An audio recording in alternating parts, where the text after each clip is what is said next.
Students, welcome to LGI online classes. I am Snehlata. तो बच्चों, पाठ 10 भाग 2 यानी कि पिछली वीडियो में हम लोगों ने कारक के बारे में चर्चा की थी। तो इस वीडियो में हम लोग कारक के प्रकार देखेंगे। कारक के प्रकार, जैसा कि हमने पिछली वीडियो में बताया था कि कारक जो हैं वो 8 प्रकार के होते हैं। कर्ता कारक, कर्म कारक, करण कारक, संप्रदान कारक, अपादान कारक, संबंध कारक, अधिकरण कारक और संबोधन कारक। तो इस वीडियो में हम लोग प्रत्येक कारक के बारे में विस्तृत रूप से चर्चा करेंगे। देखिए आगे जैसे लिखा है, सबसे पहले आपका कर्ता कारक। तो जिस रूप से क्रिया यानी कि कार्य के करने वाले का बोध हो यानी कि पता चले, वह कर्ता कारक कहलाता है। सीधा सा मतलब होता है कि कर्ता का मतलब होता है अर्थात करने वाला। तो वाक्य में क्रिया यानी कि काम को करने वाले के बारे में जब पता चलता है तो वहाँ पर कर्ता कारक होता है। इसका विभक्ति चिन्ह होता है ने। जैसे कह दिया जाए कि राधिका ने गाना गाया, तो राधिका जो है वो क्या है, करता है, और गाना गाने का उसने काम किया, तो राधिका ने गाना गाया। अनिकेत ने चित्र बनाया, तो अनिकेत ने क्या किया, चित्र बनाया। तो यहाँ पे राधिका और अनिकेत दोनों करता है और ने उसका परसर्ग है। विशेष देखिए इस कारक के बारे में। विशेष यानी कि सबसे पहले भूतकाल में अकर्मक क्रिया के कर्ता के साथ भी ने चिन्ह नहीं लगता। सबसे पहली बात ये होती है कि कभी कभी भूतकाल में अकर्मक क्रिया कर्ता के साथ ने चिन्ह नहीं लगता। दूसरा देखिए, यानी कि जब कोई वाक्य भूतकाल में होता है और उसमें क्रिया अकर्मक होती है तो कर्ता के साथ ने का चिन्ह नहीं लगाया जाता। दूसरा नंबर देखिए, वर्तमान व भविष्य की सकर्मक क्रिया के कर्ता के साथ ने चिन्ह का प्रयोग नहीं होता। इस कारक का प्रयोग करते समय हमें कुछ बातों का ध्यान रखना चाहिए, जैसा कि वर्तमान व भविष्य की जब यानी कि भूतकाल में क्या होता है कि अकर्मक क्रिया के साथ भी ने चिन्ह नहीं लगता। यानी कि जब भूतकाल में वाक्य लिखा जाता है उसमें अकर्मक क्रिया का प्रयोग होता है तो ने चिन्ह का प्रयोग नहीं होता। उसी तरह वर्तमान व भविष्य की सकर्मक क्रिया के कर्ता के साथ ने चिन्ह का प्रयोग नहीं होता। जैसे कह दिया जाए श्याम चित्र बनाता है, तो वहाँ पे चित्र बनाना यानी कि सकर्मक क्रिया का प्रयोग हुआ है और ये वर्तमान काल का वाक्य है तो इसमें ने का प्रयोग नहीं होगा। कभी कभी आगे देखो, कभी कभी कर्ता के साथ को तथा सा का प्रयोग भी किया जाता है। कभी कभी ऐसा भी हो जाता है कि कर्ता के साथ को कॉमा सा का प्रयोग भी किया जाता है, ऐसा हो जाता है। ठीक है, अगला देखो, अगला कारक है आपका कर्म कारक। इसमें देखो, क्रिया के कार्य का फल जिस पर पड़ता है वह कर्म कारक कहलाता है। सीधा सा मतलब है कि वाक्य की जो क्रिया है उसका फल जिस संज्ञा पर पड़ता है उसे कर्म कारक कहते हैं। इसका विभक्ति चिन्ह को होता है। यह चिन्ह भी बहुत से स्थानों पर नहीं लगता, यानी कि कई जगह ऐसी होती हैं कि इसमें विभक्ति चिन्ह नहीं लगता। जैसे कह दिया जाए मनोज समाचार पढ़ता है, मनोज समाचार पढ़ता है, तो यहाँ कर्म तो कर रहा है समाचार पढ़ने का, परंतु यहाँ को चिन्ह का प्रयोग नहीं होगा। जैसे कह दिया जाए मनीष ने मनोज को पुस्तक दी, तो यहाँ को चिन्ह का प्रयोग होगा। लेकिन कभी कभी ही ऐसा होता है कि इसका प्रयोग नहीं होता है। अगला आता है आपका करण कारक।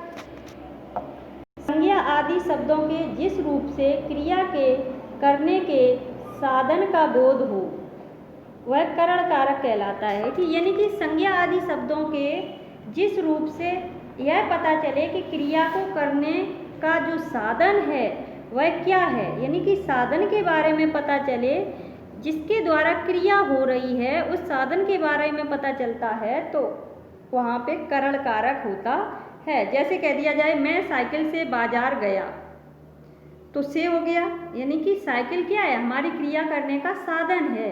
आजकल ईमेल के द्वारा भी समाचार पत्र भेजे जाते हैं, तो ईमेल भेजने का साधन, समाचार पत्र भेजने का साधन क्या है, ईमेल। तो जो क्रिया करने का साधन होता है वहाँ पर होता है करण कारक। इसका चिन्ह होता है से और के द्वारा। आगे देखो, अगला आता है आपका संप्रदान कारक। संप्रदान का अर्थ होता है देना। जो संप्रदान शब्द होता है उसका अर्थ होता है देना, अर्थात कर्ता जिसके लिए कुछ कार्य करता है, जो कर्ता होता है वो किसी के लिए कुछ कार्य करता है, उस रूप को संप्रदान कारक कहते हैं। सीधा सा मतलब है कर्ता जिसके लिए कुछ काम करता है या जिसे कुछ देता है, यानी कि देने का भाव होता है, तो वहाँ पे आपका संप्रदान, सम मतलब प्रदान, किसी को देना, तो यहाँ पे हो जाता है संप्रदान कारक। इसका विभक्ति चिन्ह होता है के लिए।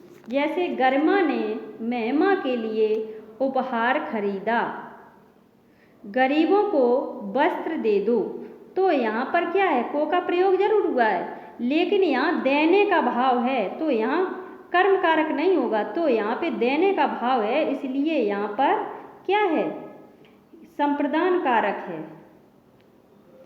अगला देखो, अगला आता है आपका अपादान कारक। अपादान संज्ञा के जिस रूप से एक वस्तु का दूसरी से अलग होना पाया जाए, यानी किसका, एक वस्तु का दूसरी से अलग होना पाया जाए, वहाँ अपादान कारक होता है, यानी कि वह अपादान कारक कहलाता है। इसका विभक्ति चिन्ह होता है से। जैसे देखिए, कहा जाए कि नल से पानी टपक रहा है, तो नल से जो पानी है वो क्या हो रहा है, अलग हो रहा है।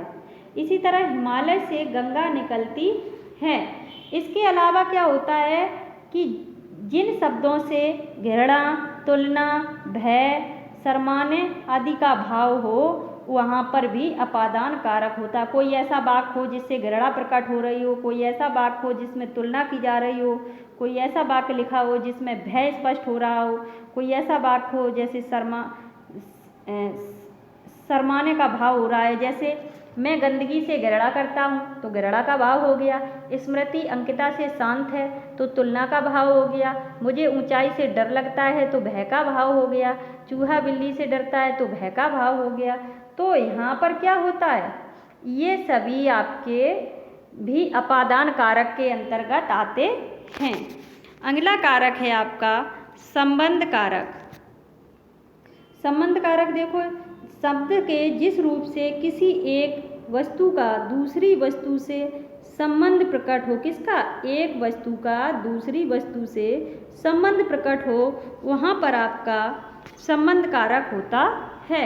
इसका विभक्ति चिन्ह का, के, की, रा, रे, री और सा से सी भी हो जाता है। तो ये हमारे जैसे कह दिया जाए सिद्धार्थ का कॉलेज पास ही है, तो सिद्धार्थ और उसके कॉलेज में एक संबंध है। मेरा मित्र मुंबई में रहता है, तो यहाँ पर मेरे मित्र में और मुंबई में क्या है, संबंध है। तो शब्द के जिस रूप से किसी एक वस्तु का दूसरी वस्तु से संबंध प्रकट होता है, वहाँ पर आपका होता है संबंध कारक। अगला कारक होता है आपका अधिकरण कारक। इसमें देखो, शब्द के जिस रूप से क्रिया के आधार का बोध हो, कि यानी कि उसका आधार क्या है, उसे अधिकरण कारक कहते हैं। इसका विभक्ति चिन्ह में और पर होता है। जो अधिकरण कारक होता है, शब्द के जिस रूप से क्रिया के आधार का पता चलता है, वहाँ अधिकरण कारक होता है। इसका विभक्ति चिन्ह होता है में और पर। जैसे गिलास में जूस बचा है, तो किस में, गिलास में। गैस पर खाना पक रहा है, तो चिड़िया पेड़ पर बैठी है, तो ये सभी मछली तालाब में रहती है। तो ये सभी आपके अधिकरण कारक के उदाहरण हैं। अगला देखिए आपका आता है लास्ट संबोधन कारक। संबोधन कारक में देखो, जिसमें हे, अरे, ओ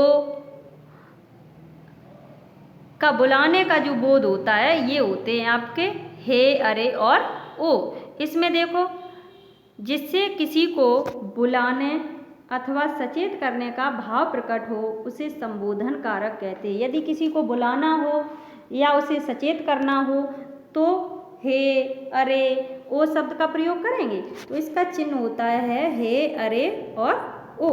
इसका जो चिन्ह होता है वो विस्मयादि बोधक चिन्ह होता है। जैसे कह दिया जाए, अरे भाई मेरी बात सुनो, हे ईश्वर मेरा मार्गदर्शन करो। संबोधन कारक में संज्ञा शब्दों के पश्चात संबोधन चिन्ह लगाया जाता है। हमेशा हमें ये याद रखना पड़ता है कि जो संबोधन कारक होता है उसमें संज्ञा के बाद विस्मयादि बोधक चिन्ह लगाना पड़ता है। तो आशा करते हैं कि आपको ये चैप्टर समझ में आया होगा। इसका नोट्स ज़रूर बनाएं।